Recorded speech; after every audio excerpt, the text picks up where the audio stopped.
भूत प्रेतों के खाना पीना अलग ढंग का होता है। आप तुलसीदास जी की हिस्ट्री पढ़ेंगे तो उसमें एक प्रेत की चर्चा है। तुलसीदास जी शौच करने के लिए खेतों में जाते थे। बोलो हाँ, उस जमाने में तो खेत ही थे। तो लोटा लेके गए तो शौच के बाद जो पानी बचता उसे एक पेड़ की जड़ में डाल देते। तो वहां रहता था एक प्रेत। तो वो शौच का जो पानी बचा, अब बताओ वो शुद्ध है कि अशुद्ध है? बोलो, शुद्ध है अशुद्ध है? शौच के बाद जो पानी बचा वो पानी अशुद्ध है। और तुलसीदास जी का नियम बन गया कि उसी तरफ जाते और जो पानी बचता उसी एक पेड़ की जड़ में डाल देते। वहां प्रेत रहता तो वो अशुद्ध पानी पीता प्रेत। प्रेत शुद्ध पानी नहीं पीता। प्रेत कैसा पानी पीता है? अशुद्ध। देखो, इस धरती पे पॉजिटिविटी है तो नेगेटिविटी भी है, नकारात्मकता। जैसे कई बार आप लोग भोजन करते हैं, बोलो हाँ, तो भोजन करने से ना कई बार आपके मुंह से अन्न का दाना गिर जाता है। तो कई बार देखा होगा ना, जूठन थाली के नीचे गिरता है। बोलो हाँ, वो जो जूठन गिरा है ना आपका, उसे प्रेत ग्रहण करता, उसे भूत प्रेत पिशाच ग्रहण करते हैं। क्योंकि शौच का पानी अशुद्ध, जूठन अशुद्ध। इसलिए कहता हूं कि खाओ पियो बड़ी सावधानी से।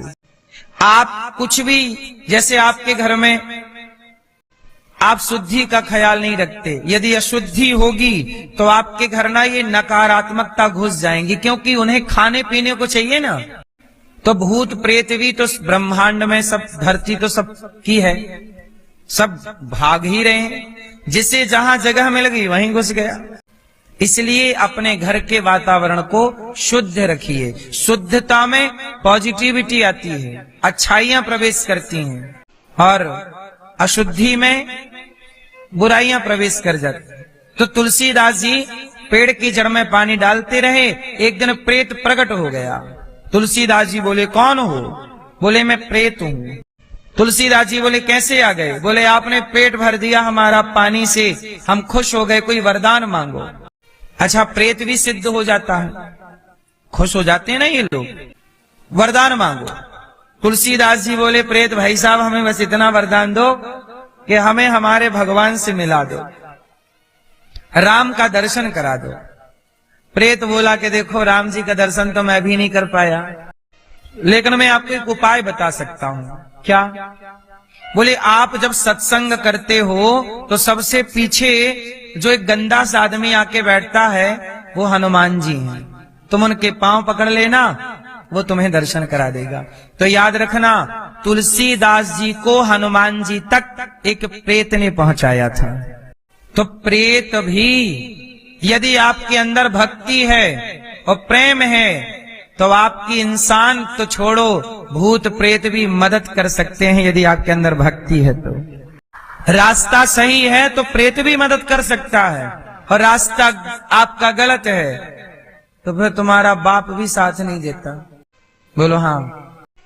तुलसीदास जी सत्संग करते तो हनुमान जी रोज आया करते थे। अच्छा, आते रोज थे, तुलसीदास जी नहीं जानते थे। आज प्रेत ने बोल दिया कि तुम वरदान मांगो, तो पूछ लिया कि मेरे को राम कैसे मिलेंगे, तो उन्होंने हनुमान जी का पता दे दिया, वो पहचान लो। अब हनुमान जी आए और सत्संग पूरा हुआ तो जाने लगे। तुलसीदास जी दौड़ के गए और पांव पकड़ लिए।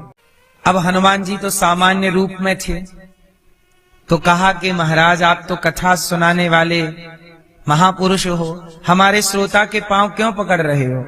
तुलसीदास जी बोले, ना प्रभु, आप हनुमान जी हैं, मैं समझ गया, आप मुझे प्रभु का दर्शन कराओ।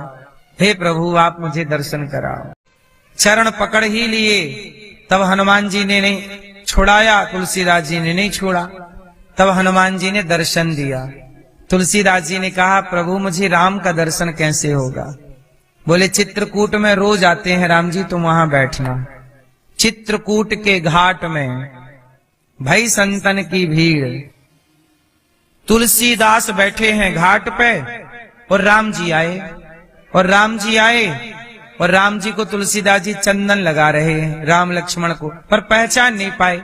तब तुलसीदास जी को याद दिलाया हनुमान जी ने, तुलसीदास चित्रकूट के घाट में भई संतन की भीड़, और तुलसीदास चंदन घिसे तिलक लेत रघुवीर। तुम जिन्हें तिलक लगा रहे हो वही रघुवीर हैं, वही रघुनाथ जी हैं, पांव पकड़ो। हनुमान जी ने जब याद दिलाया, तुलसीदास जी गिर पड़े। देखो ना जाने किस रूप में तुलसीदास जी से तिलक लगवा के जाने लगे और तुलसीदास जी नहीं पहचाने। तो हमारे और आपके अगल बगल कब भगवान आके चले गए हों, हम थोड़ी इतनी ताकत रखते हैं कि हम भगवान को पहचान लें। भगवान को तब तक नहीं पहचाना जा सकता जब तक कोई पहचान दिलाने वाले हनुमान जी जैसे कोई संत ना हो, महापुरुष ना हो। इसलिए बिना गुरु के, बिना संत कृपा के, बिना संत कृपा के भगवंत का दर्शन हो भी जाए तो पहचान नहीं होती। उदाहरण देख लो, रावण कम विद्वान था क्या? रावण और विभीषण दोनों भाई हैं। बताओ ज्यादा विद्वान कौन है? कौन है बताओ? रावण ज्यादा विद्वान है, लेकिन रावण राम को नहीं पहचान पाया। राम तो खड़े हैं और विभीषण राम को पहचान गया। बताओ क्यों? क्यों? भक्ति। रावण भी भक्त है, रावण भी तो भक्त है। बोलो हाँ। क्यों? राम को रावण क्यों नहीं पहचान पाया और विभीषण क्यों पहचान गए? सुनो, इसलिए कि विभीषण को हनुमान जी मिल गए। विभीषण को कौन मिला? और विभीषण ने संत को पहचान लिया। अच्छा, तुलसीदास जी को पहले कौन मिले? राम के हनुमान जी? हाँ, पहले संत मिलेंगे फिर भगवंत मिलेंगे, ये प्रोसेस है। विभीषण को मिले पहले लंका में हनुमान जी आए ना कुटिया पे, वो कुटिया पे जब हनुमान जी आए तो विभीषण जी को सब बताए कि राम जी हैं। अच्छा, हनुमान जी रावण को भी मिले पर रावण हनुमान जी को भी नहीं पहचान पाया। संत है ना हनुमान जी, साधु संत के तुम रखवारे। हनुमान जी कौन है? साधु संत के, वो तो साधु संतों के रखवारे हैं। तो हनुमान जी तो संत हैं। अच्छा बताओ, विभीषण ने हनुमान जी को पहचान लिया, रावण ने हनुमान जी को बांध दिया और कह दिया पूंछ में आग लगा दो। अब बताओ, आप किसी संत की पूंछ में आग लगाओगे तो लंका तुम्हारी ही जलेगी। बोलो हाँ, जलेगी कि नहीं? इसलिए कहता हूं साधु संतों से प्यार से ही मिलो, घमंड एटीट्यूड से ना मिलो। रावण अभिमान से मिला तो लंका जल गई। अच्छा सुनो, रावण जो है वो हनुमान जी को नहीं पहचान पाया कि ये संत हैं। जो व्यक्ति संत को नहीं पहचानता वो भगवान को भी नहीं पहचान सकता, चाहे वो रावण ही क्यों ना हो इतना विद्वान। और विभीषण ने हनुमान जी को पहचान लिया कि आप तो संत हैं। और जब हनुमान जी को पहचाना तो राम को पहचान गए विभीषण।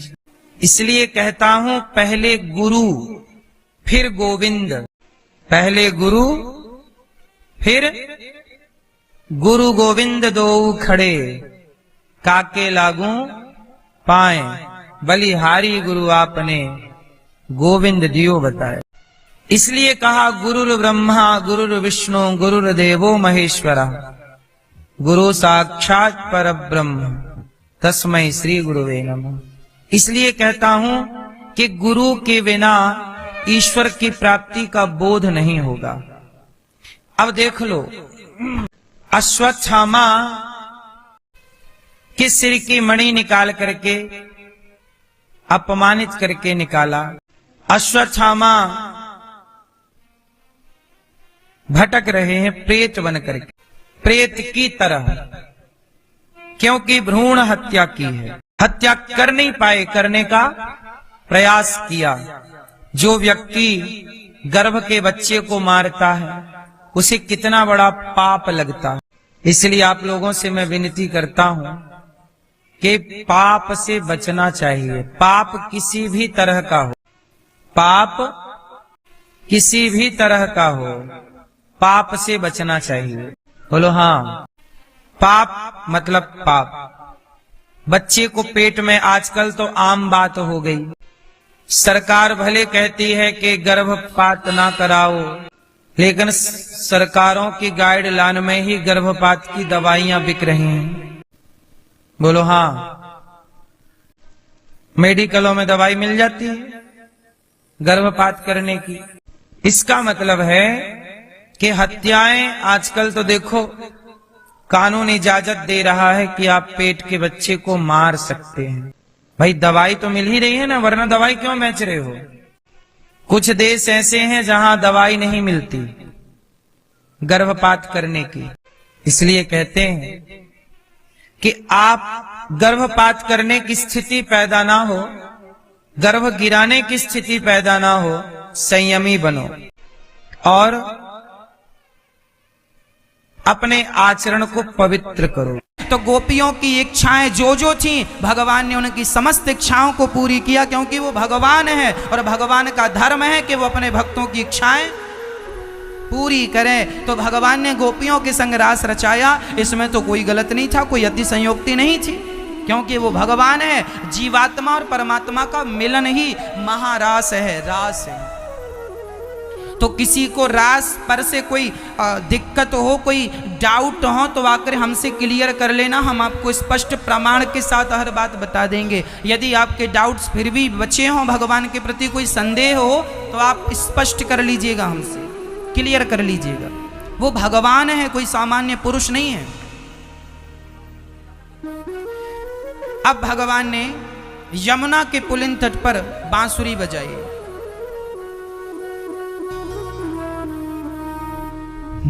निशम्य गीतं तदनंगवर्धनम् ब्रजश्रियः कृष्ण गृहीत मानसा। आज यमुना के तट पर जो बांसुरी बजी, गजब की बांसुरी बजती है वृंदावन बसैया की। करूं तारीफ मुरली की या मुरली के बजैया की। जहां चलता ना काम तीर और कमानों से, वहां बातें होती मुरली की तानों से। भगवान तो अपने भक्त को सब प्रकार से प्रसन्न करते हैं। सारी गोपियां अपने अपने काम में लगी थीं।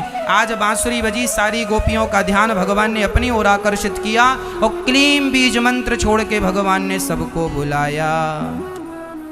एक सखी गाय दौड़ रही थी कि बांसुरी सुनाई पड़ी, गाय वहीं छोड़ दी, दूध वहीं छोड़ दिया, दौड़ पड़ी कृष्ण से मिलने के लिए। एक सखी आंखों में काजल लगा रही थी, बांसुरी सुनाई पड़ी, काजल वहीं छोड़ दिया, दौड़ पड़ी कृष्ण से मिलने के लिए। एक सखी अपने बच्चे को स्तनपान करा रही थी, दूध पिला रही थी कि बांसुरी सुनाई पड़ी, वहीं छोड़ दिया भगवान अपने बच्चे को। मतलब गोपियों के अंदर कृष्ण के प्रति इतना समर्पण था कि वह काम को महत्व ना देकर श्याम सुंदर को महत्व दिया करती थी। जो व्यक्ति भगवान को महत्व देता है उसे भगवान मिलते हैं, जो काम को महत्व देता है उसे काम मिलता है। सारी गोपियां काम धाम छोड़ छोड़ के आईं, और जब सारी गोपियां आ गईं तो भगवान ने कुछ गोपियों को उनके पति ने रोक लिया, पर उनके अंदर इतनी उत्कंठा हुई भगवान से मिलने की, इतनी उत्कंठा हुई कि उनके प्राण वायु निकलकर भगवान के चरणों में रह गई। बंधन शरीर का हो सकता है, कोई रोकेगा तो शरीर को रोकेगा, प्राणों को तो नहीं रोक सकता ना। जीवात्मा परमात्मा का मिलन हो गया, यही रास है। और जब गोपियां आईं तब भगवान ने सभी गोपियों का स्वागत किया। स्वागतम वो महाभागा प्रियं किं करवाणि वह ब्रजस्यानामयं कच्चिद् ब्रूतागमन कारणम्। भगवान ने सारी गोपियों का स्वागत, आओ आओ आओ, ये बताओ यहाँ क्यों आई हो सखी, क्या उद्देश्य है, आने का हेतु क्या है, कारण क्या है। तब सारी गोपियों ने कहा, श्याम सुंदर आपने बुलाया, हम चली आई। अच्छा हमने बुलाया, हमने तो बांसुरी बजाई, आप चली आई। अच्छा आई हो तो दर्शन कर लिया ना, अब जाओ। भगवान पहले बुलाते हैं फिर भेजते हैं। अच्छा भगवान अपने भक्त को ना बहुत देखते हैं, ठोक बजा के, कच्चा तो नहीं है। आप 100 रुपए का घड़ा खरीदते हैं तो 10 बार ठोकते हैं, भाई सब कच्चा तो नहीं है, फूटा तो नहीं है। जब 100 रुपए के घड़े को ठोक बजा के लेते हो तो भगवान भी अपने भक्त को अच्छे से ठोक बजा के देखते हैं, कच्चा तो नहीं है, कहीं संसार में मन तो नहीं लगा। जब पूर्ण रूप से मन भगवान में लग जाता है तब भक्त को भगवान का साक्षात्कार होता है। यदि आपका मन थोड़ा भी धन दौलत में लगा रहा तो भगवान तुम्हें धनी बना के भेज देंगे, तेरा मन तो अभी यहीं लगा है। जब पूर्ण रूप से समर्पण मुझ में कर देगा तब मेरी प्राप्ति होगी। जब तक आपके अंदर कोई चाहत रह जाएगी तब तक भगवान आपको अपने हृदय से नहीं लगाएंगे। इसलिए हमें क्या होना पड़ता है मैया? निष्काम। क्या होना पड़ता है? कोई कामना नहीं, भगवान का मैं हूं, भगवान मेरे हैं, बात खत्म। भगवान ने गोपियों से कहा अपने अपने घर जाओ। अच्छा, भगवान ने गोपियों को उपदेश दिया, पति कैसा भी हो हमें कभी पति का त्याग नहीं करना चाहिए। पति, आज ये बात भगवान, ये बात हम नहीं कह रहे हैं, भगवान इसलिए अब जो मैं कहने जा रहा हूं बहुत ध्यान से सुनिएगा। ये मेरे शब्द नहीं, ये श्याम सुंदर के शब्द हैं, गोपियों को समझा रहे हैं, वही हम आपको समझाएंगे। यह भागवत का बहुत महत्वपूर्ण प्रसंग है। भगवान कहते हैं पति कैसा भी हो नारी को कभी पति का त्याग नहीं करना चाहिए। मैया, आप लोगों ने अपने पति का त्याग तो नहीं किया? बोलो, सेवा करती हो, पति की पाँव दबाती हो कि नहीं? मैया बताओ। जो स्त्री अपने पति के चरण दबाती है उसके घर में कभी लक्ष्मी की कमी नहीं होती। माता लक्ष्मी नारायण के चरण दबाती हैं या नहीं? हाँ या ना? दबाती हैं।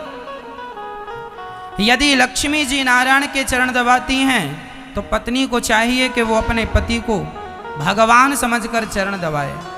तुम्हारा पति पति नहीं है, भगवान है। इसलिए आज से संकल्प लीजिए कि सोने के पहले 2 मिनट ही सही अपने पति के चरण जरूर दबाएंगे। हाँ या ना?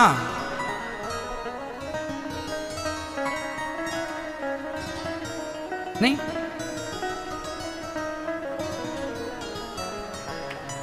क्या गोलमाल है? सब गोलमाल है। हाँ,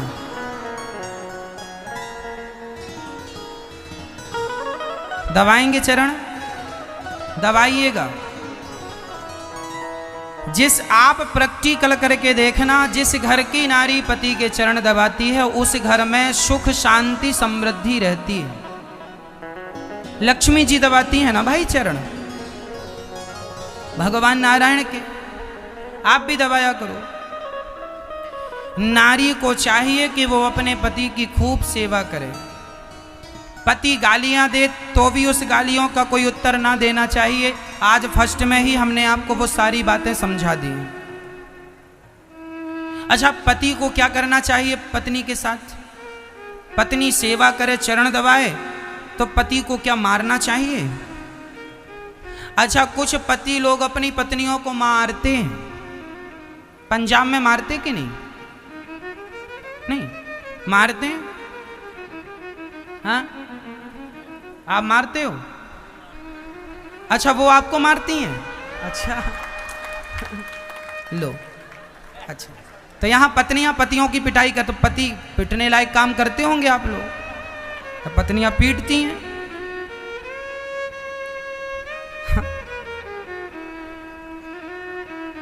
आज मैं आपको यह भी बताऊंगा किस पति की पिटाई करनी चाहिए, यह भी बता के जाऊंगा।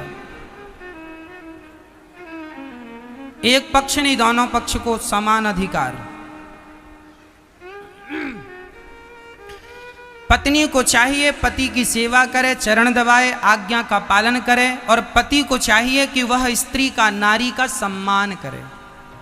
पुरुष को कभी भी स्त्रियों पर हाथ नहीं उठाना चाहिए। महाभारत में पितामह भीष्म मर गए, लेकिन उन्होंने सामने खड़ी शिखंडी, जिसे वह स्त्री मानते थे, उस पर उन्होंने हाथ। भारत का पुरुष कभी भी महिला पर हाथ नहीं उठाता, और जो पुरुष महिला पर हाथ उठाता है वह पुरुष नहीं है। इसलिए नारियों पर कभी हाथ ना उठाओ। हाँ, डांट देना ठीक है, समझा देना ठीक है, पर हाथ उठाना ठीक नहीं है।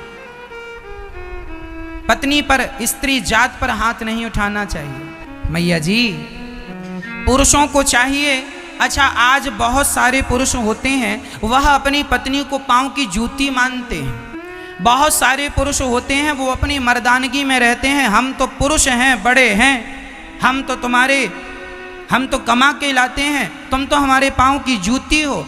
भाई साहब देखो, नारी पांव की जूती नहीं होती, नारी सिर की पगड़ी होती है, जो कि आपका गौरव है, आपका सम्मान है। एक नहीं दो दो कुलों को संवारती है स्त्री। इसलिए आपके बच्चे को जन्म देने वाली वो जननी है, आपका वंश बढ़ाने वाली वो माता है। इसलिए नारी का सम्मान किया जाए, नारी का अपमान ना किया जाए। कोई पुरुष कहे कि मैं ही सब कुछ हूँ, पत्नी कुछ नहीं है, तो फिर साहब तुम अकेले क्या कर लेते। यदि पुरुष बाहर निकल के कमाता है तो घर की व्यवस्थाएं करना भी आम बात नहीं है, जो कि महिलाएं घर का सारा काम करती हैं, घर को मेंटेन करती हैं। यदि आप बाहर से पैसा कमा के लाते हैं तो घर का मेंटेन नारियां करती हैं। जरा तुम एक दिन करके देख लो, पता चल जाएगा। इसलिए नारी को कम ना समझा जाए। 50 पुरुष है तो 50 नारी है, 50-50 100। अब पुरुष कहे मैं 51 हूं, तू 49 है, तो ये पुरुष की सोच गलत है।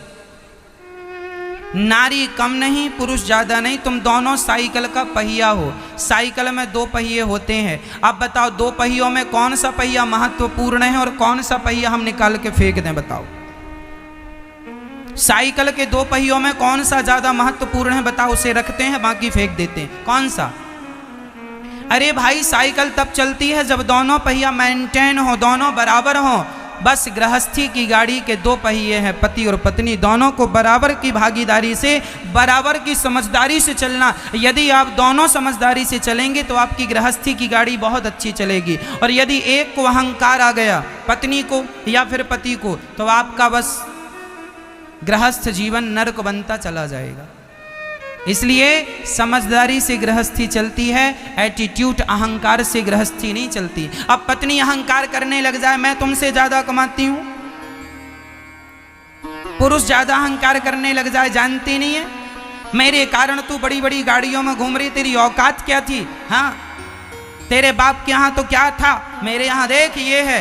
तो आप अपनी पत्नी को ऐसे ताने मारेंगे तो क्या पालेंगे, क्या हासिल कर लेंगे अपनी पत्नी को ताने मार के। अब जैसी है तुम्हारी है। शादी के पहले तुम्हें सोचना चाहिए था कि किस बाप की बेटी से विवाह करें, किस बाप की बेटी से ना करें। अब विवाह कर लिया है तो ताने ना मारो, उस रिश्ते को निभाओ, यही तुम्हारी समझदारी है, निभाओ। अब ताने मारने से कोई समाधान तो निकलना नहीं है। इसलिए समझदारी यह है कि जो, और मैं आपको बता दूं, रिश्ते सबके भगवान तय करते हैं, रिश्ते सबके भगवान बनाते हैं। हमें तो मृत्यु लोक में आके केवल उन रिश्तों को निभाना होता है, तो बड़े प्रेम से निभाओ, लड़ाई झगड़े में कुछ नहीं रखा। पति जो है, जैसा है, अच्छा है। तुम्हारा पति गोरा है, काला है, गरीब है, अमीर है, ठीक है, अब निभाना है। अब बाप को, अरे मेरे पिताजी ने गलत किया, ऐसे लड़के से मेरा विवाह कर दिया ना। पहले कहाँ थे तुम्हारी आंखें, पहले नहीं थी, पहले देखना सुनना नहीं था। इसलिए पहले सब देख लो, लड़की अच्छी है कि खराब है, लड़का अच्छा है कि बुरा, पहले निश्चित कर लो। शादी के बाद मुंह ना बनाना, फिर रिश्तों को निभाना। अब जैसी है और जैसा है वह आपकी है, वह आपका है। रिश्तों को निभाना सीखो, रिश्तों को बिगाड़ने से कोई फायदा नहीं। तो नारी पांव की जूती नहीं, सिर की पगड़ी है। तो नारी का अपमान कदापि पुरुष को नहीं करना चाहिए। समझदार पुरुष तो अपमान नहीं करता। कुछ मूर्ख क्वालिटी के पुरुष होते हैं, वह अनादर करते, अपमान करते। 3rd क्वालिटी के पुरुष, चाइना मॉडल। मैया आपका पति बहुत अच्छा है, मतलब भगवान ने आपको कंपनी वाला पति दिया, टिकाऊ। आपका पति बहुत खराब है, चाइना मॉडल ईश्वर ने पकड़ा दिया, सस्ता वाला। क्यों किया महाराज जी हमारे साथ भगवान ने ऐसा? क्योंकि तुम्हारा बजट कम था। जिसका जितना पुण्य होता है उसको उतना अच्छा पति मिलता है, जिसका पुण्य कम भगवान उसको सस्ता वाला पकड़ा देते हैं। बात बात में गुस्सा करता है, बात बात में शराब पी के आ जाता है, मारता है, ये सब चाइना मॉडल है। और जो पति अपनी पत्नी का सम्मान करता है, इज्जत करता है, ये बढ़िया कंपनी वाला पति है, ईश्वर ने खूब बढ़िया दिया आपको, बड़ा पुण्य ज्यादा था। अच्छा, कुछ पत्नियां भी ऐसी होती हैं, छोटी सी बात में झोला उठा के मायके चली जाती है, सब चाइना मॉडल है।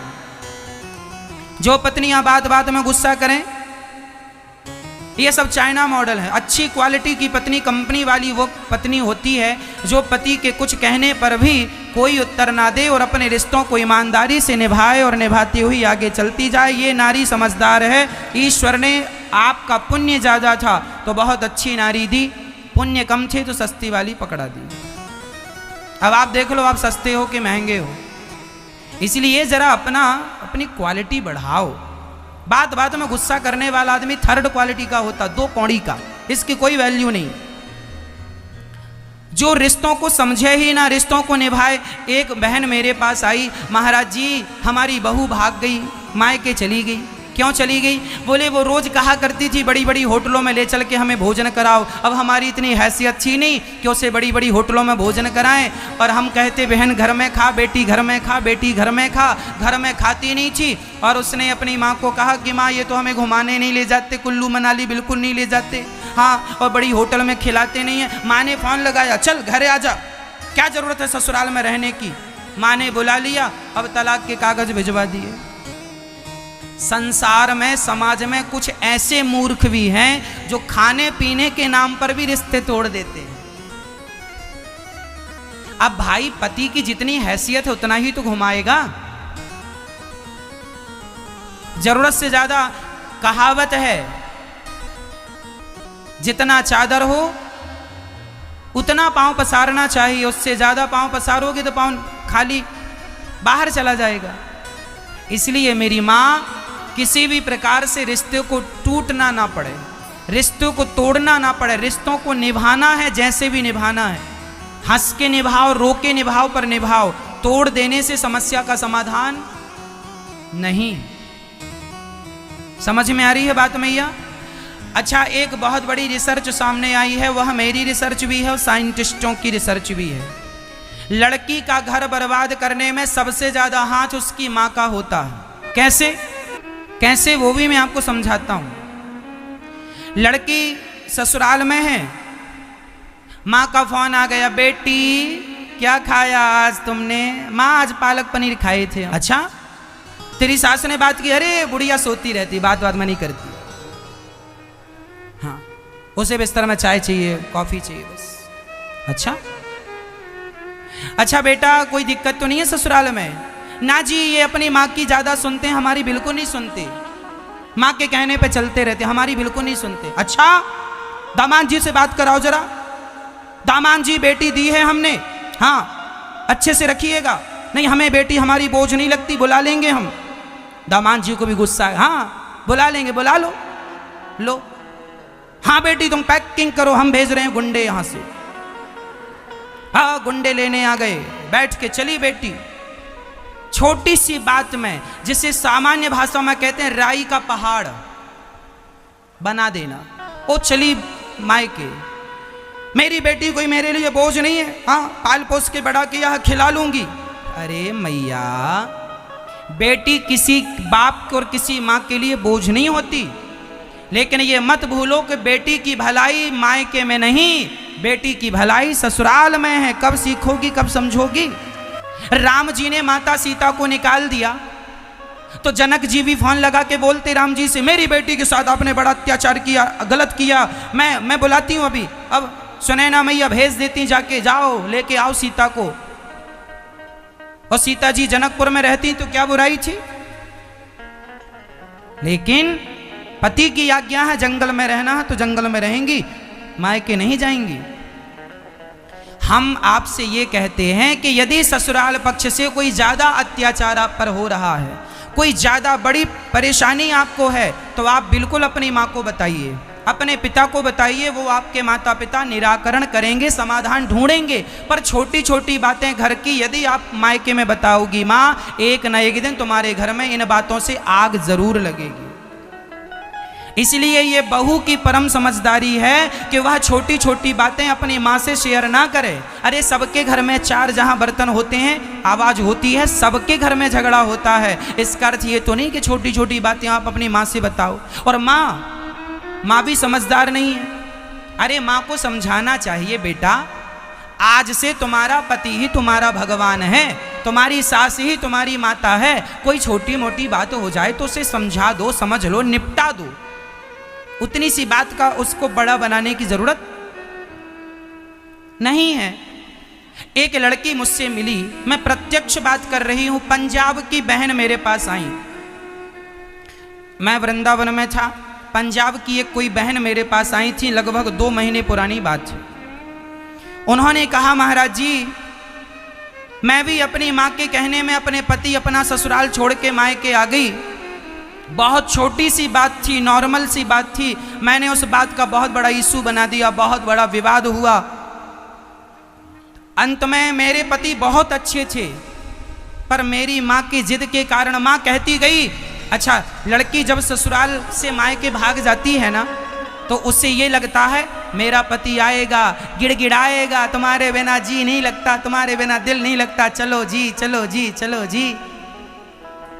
अच्छा, वो पत्नी ये चाहती है मेरा पति आए, नाक रगड़े, गिड़गिड़ाए। और लड़के वालों को लगता है कि वो नाक रगड़ती मेरे यहां आए, वो गिड़गिड़ाए। और तुम्हारी इस अकड़ के कारण रिश्ते टूट जाते, ना तो ये जाता है ना तो वो आती है। लड़की भी छोटे बाप की नहीं बनती और लड़का भी छोटे बाप का नहीं बनता। तू गई है तो तू आ, मैं लेने क्यों आऊं? एक को झुकना पड़ेगा तब रिश्ते बचेंगे। दोनों अकड़ के खड़े हो जाएंगे तो रिश्ते टूट जाएंगे।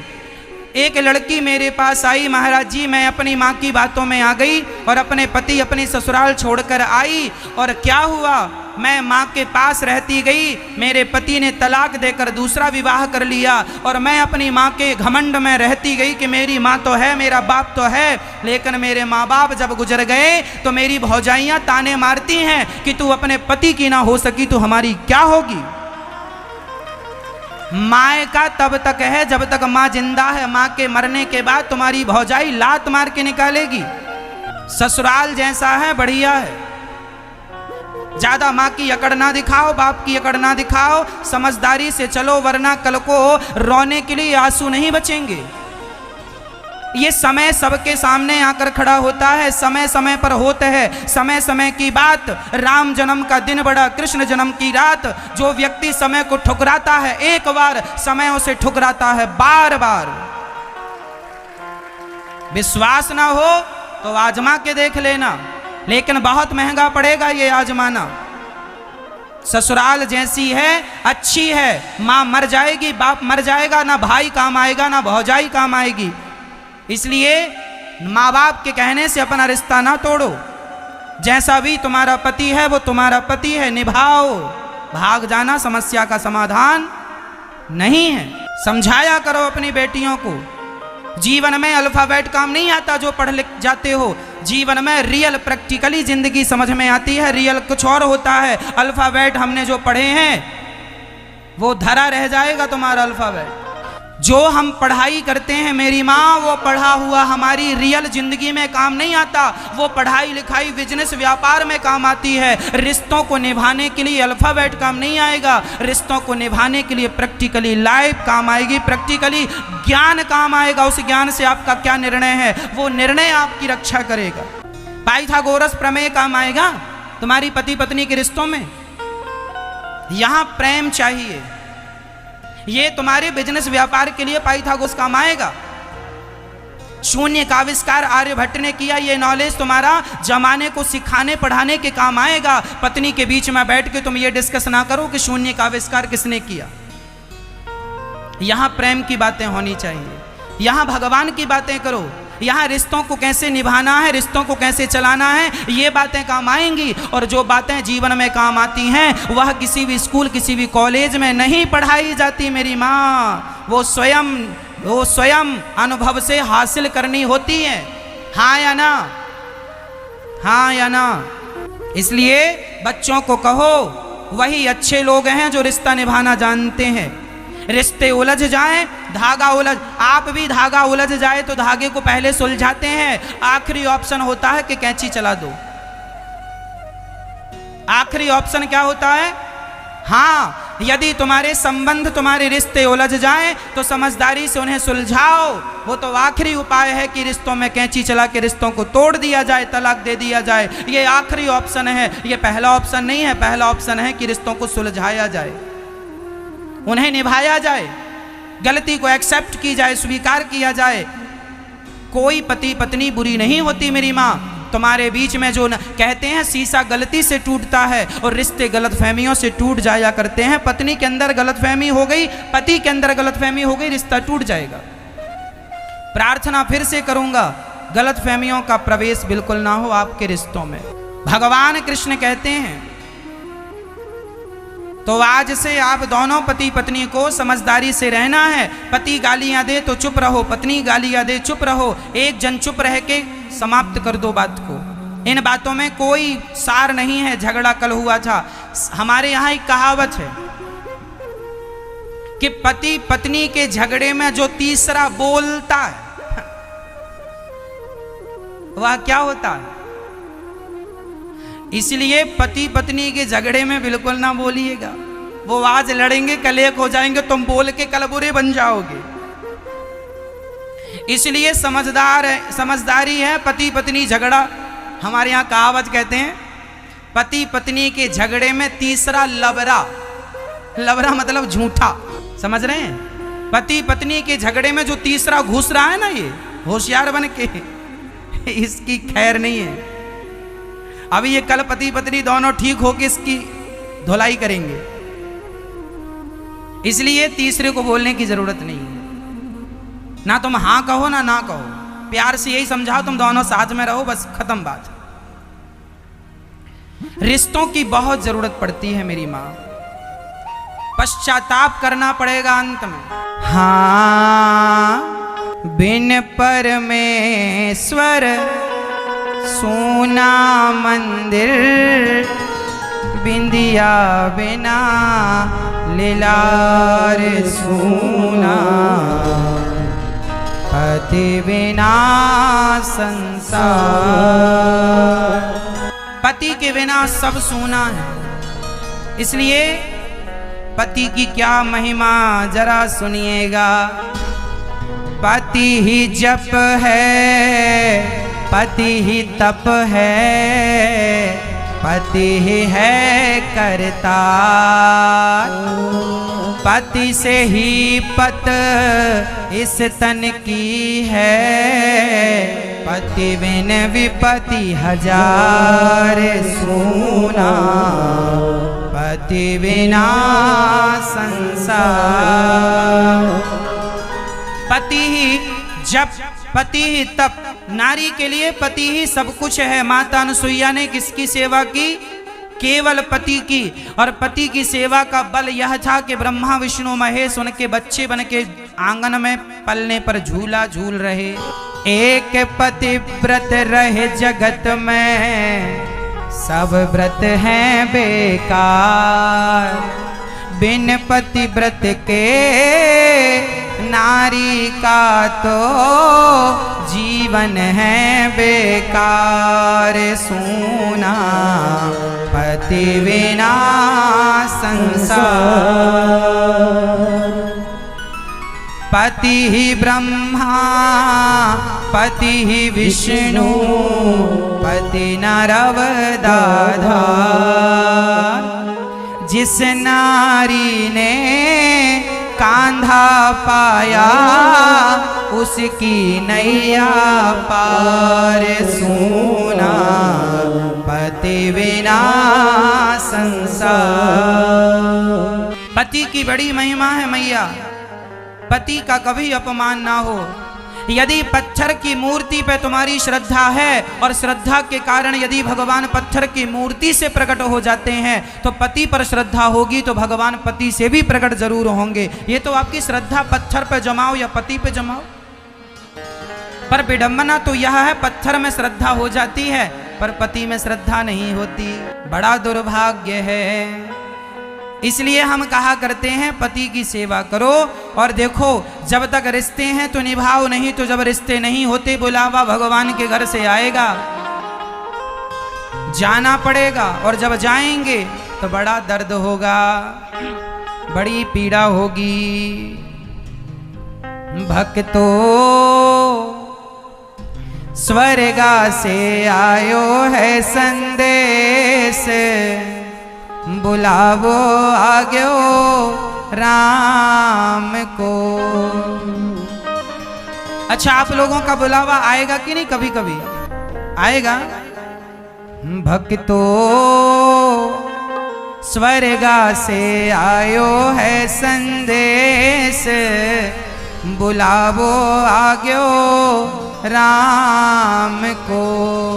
हो बुलावो आग्यो राम को, हो बुलावो आग्यो राम को। भक्तो स्वर्गा से आयो है संदेश, बुलावो आग्यो राम को। भक्तो स्वर्गा से आयो है संदेश, बुलावो आग्यो राम को।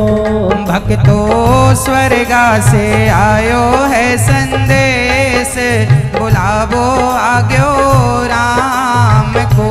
भक्तो स्वर्गा से आयो है संदेश, बुलावो आग्यो राम को। हो बुलावो आग्यो राम को, हो बुलावो आग्यो राम को। भक्तो स्वर्गा से आयो है संदेश, बुलावो आग्यो राम को। भक्तो स्वर्गा से आयो है संदेश, बुलावो आग्यो राम को। आप सभी बैठ जाइए। ये भजन सुनने वाला है, अभी नाचने वाला भजन इसके बाद सुनाएंगे। 1 मिनट की मोहलत दे दो, करूं बेटा से बात। 1 मिनट की मोहलत दे दो, करूं बेटा से बात। एक आदमी मरने लगा, भगवान के घर जाने लगा। यमराज जी आए, चल। तो यमराज जी से हाथ जोड़ के कहता है, यमराज जी हमें 1 मिनट की मोहलत दे दो, ओनली 1 मिनट की जिंदगानी दे दो।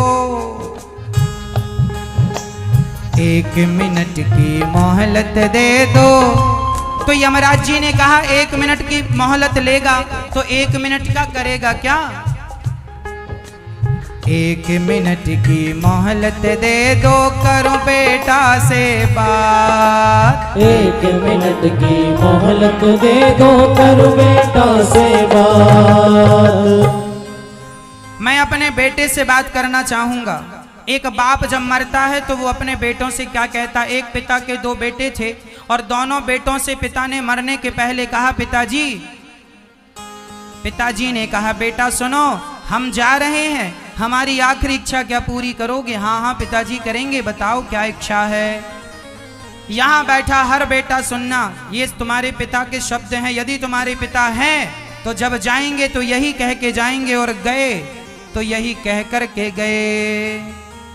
1 मिनट की मोहलत दे दो, करूं बेटा से बात।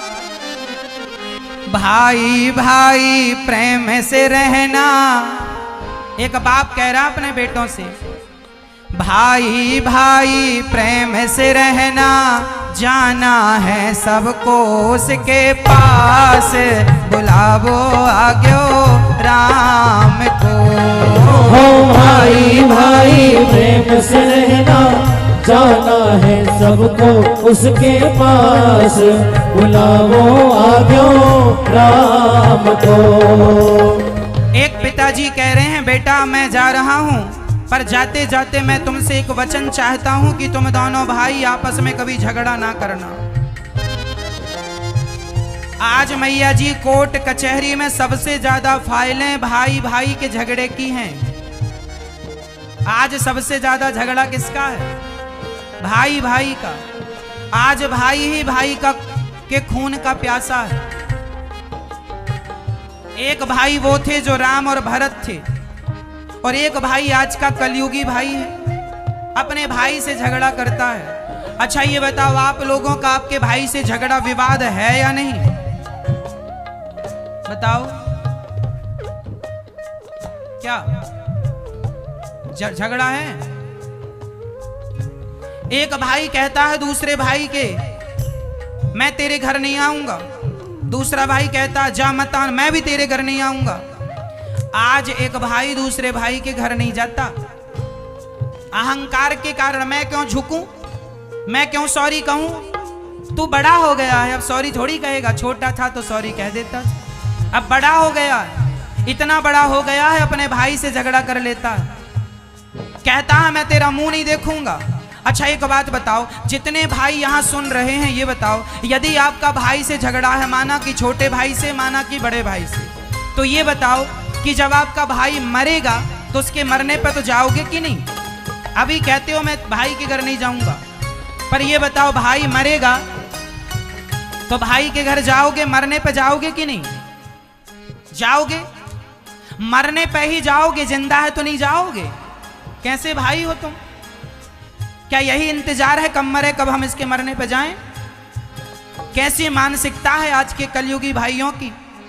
भाई जिंदा है, उसे सहारे की जरूरत है, तो भाई उसका सपोर्ट नहीं करता, सहारा नहीं बनता। मर जाए तो उसके नाम के रसगुल्ले खाने जाएगा। ये जमाना थूकेगा तुम पर। कैसा भाई है, नालायक भाई है। भाई जिंदा था तब तो आया नहीं उसके कंधे में हाथ रखने के लिए, मर गया तो उसकी अर्थी पे कंधा देने आ गया। मत जाओ ना फिर मरने के बाद भी। क्या कंधा देने वालों की कमी है? क्या तेरे ही खाने वालों की कमी है जो तुम चले गए मुंह दिखाने? जब मुंह दिखाने के लायक थे तब तो गए नहीं, अब काहे जाते हो? इसलिए प्रार्थना करता हूं, ये सवाल मैं नहीं, ईश्वर आपसे करेगा। क्यों? तू अपने भाई का भी सगा ना हो सका तो जमाने में सगा किसका होगा? माना कि तुम्हारा भाई गलत है, बड़ा भाई गलत है, पर तुम छोटे हो ना, तुम उससे राम राम किया करो, तुम जाया करो। वो बोले ना बोले उसका धर्म है। माना कि तुम्हारा छोटा भाई गलत है, फिर भी तुम उसके पास जाओ, बोलो, वो बोले ना बोले वो उसकी मर्जी है। हम किसी को दुश्मन ना माने, हमारी तरफ से किसी से दुश्मनी बैर ना हो। आप हमें अपना दुश्मन मानते हो, मानते रहो, पर हम आपको अपना दुश्मन नहीं मानेंगे। बात खत्म। तुम्हारा भाई तुमसे दुश्मनी कर रहा है, वो करता रहे, तुम ना करो। तुम बोलो, तुम जाओ, तुम हंस के बात करो, तुम राम राम करो। वो ना आए वो उसकी मर्जी। कम से कम उसके मरने में तुम्हें ये शिकायत तो नहीं रहेगी कि हमने बात भी नहीं की। नहीं तो कल भाई मर जाएगा तो आप रोएंगे कि राम राम, मैं अपने भाई से मरते समय बात भी ना कर सका। पश्चाताप ना करना पड़े, इसलिए जागरूक हो जाओ।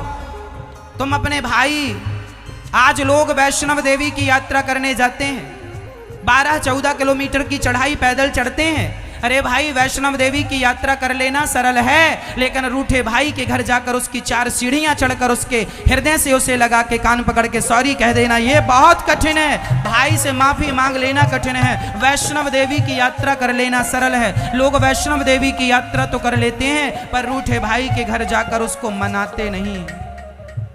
तो तुम्हारी वैष्णव देवी मैया मान जाएगी? तुम भाई भाई दुश्मनी करो तो क्या मां खुश होगी? बोलो। यदि हम आपस में लड़ बैठेंगे तो देश को कौन संभालेगा? कोई भी बाहर वाला अपने घर से हमें निकालेगा। दीवानों जरा होश करो मेरे देश प्रेमियों, आपस में प्रेम करो देश प्रेमियों। ये लड़ना मजहब नहीं सिखाता, आपस में बैर रखना। हिंदी है हम वतन है हिंदुस्तान हमारा। तुम्हारी लड़ाई, तुम्हारे झगड़े का सबसे बड़ा फायदा अंग्रेजों ने उठाया है। सालों साल तक, सदियों तक तुम पे हुकूमत की है केवल इसलिए कि तुम भाई भाई लड़ते हो। पंजाब का एक राजा है, नाम है पोरस, सुना होगा आपने। पंजाब के एक राजा थे पोरस, जिन्होंने सिकंदर को मार दिया था, सिकंदर को भी पराजित किया था। युद्ध में सिकंदर को धूल चटाने वाले राजा का नाम, पंजाब के राजा का नाम था पोरस। लेकिन जानते हो, पोरस ने तो सिकंदर से लड़कर जीत भी हासिल कर ली थी, लेकिन खुद के गद्दारों से ना लड़ पाए। खुद के सगे मामा ने मार डाला पोरस को। भारत में गद्दार बाहर से नहीं लाने पड़ते, गद्दार यहां पैदा होते हैं। आजकल तो भाई गद्दारी करता है, औरों की क्या कहें। आजकल तो अपना भाई भी अपनी भाई की जमीन जायदाद हड़प लेता है। दुश्मनी दूसरों से नहीं थी। हम अंग्रेजों से तो लड़ लेते, हम मुगलों से तो लड़ लेते। झांसी की रानी को मरवाने में, झांसी की रानी के किला को यदि अंग्रेजों ने लूटा है तो वह अंग्रेजों की ताकत नहीं थी कि घुस जाएं। अपनों ने गद्दारी की है, अपनों ने गद्दारी की है। पोरस को बर्बाद करने में, पोरस को मरवाने में दूसरों का हाथ नहीं था। सिकंदर से इनके अपने लोगों ने हाथ मिला लिया। इसलिए प्रार्थना करता हूं, मिट्टी से गद्दारी ना करना, वतन से गद्दारी ना करना, और भाई से गद्दारी ना करना, नहीं तो ईश्वर भी माफ नहीं करेंगे। एक मिनट की मोहलत दे दो, करूं बहू से बात। एक मिनट की मोहलत दे दो, करूं बहू से बात। एक सास मरने लगी। अब सास मरने लगी तो बहू, सास ने बहू से कहा, यमराज जी जरा 1 मिनट का टाइम दो, हम मर तो रहे ही हैं, जरा अपनी बहू से कुछ कहना चाहते हैं। हाँ हाँ कहो। 1 मिनट की मोहलत दे दो, करूं बहू से बात। एक सास अपनी बहू से क्या कह रही है, जरा बहू ध्यान से सुनेंगी।